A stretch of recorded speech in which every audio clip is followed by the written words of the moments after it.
Women's role in pandemic recovery, in flattening the curve and positioning their communities for economic revival, has not gone unnoticed. From grassroots level service delivery to highest level of institutional responses, women have assumed crucial responsibilities.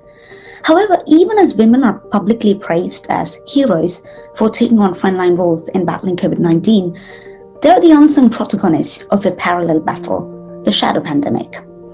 After wiping away the sweat from a long, hard day of work as healthcare providers and essential workers, women exit one battlefield only to discreetly enter another.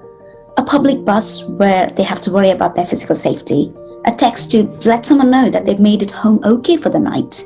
From one battleground to another. Classrooms that chastise, boardrooms that patronize, courtrooms that claim to be allies.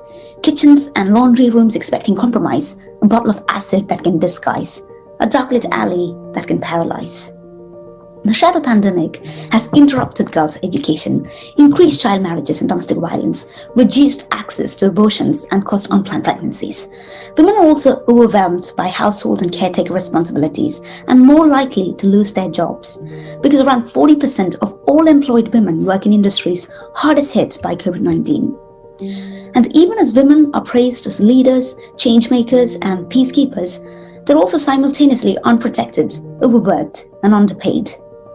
How can women be expected to break the glass ceiling when there is barely a glass floor to protect them from falling down the economic and social ladder?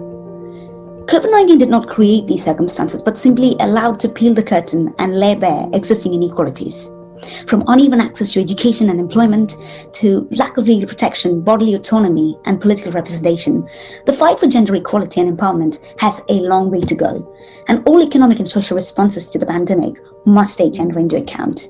And today, on this International Women's Day, I raise my hand to show solidarity for that aspiration.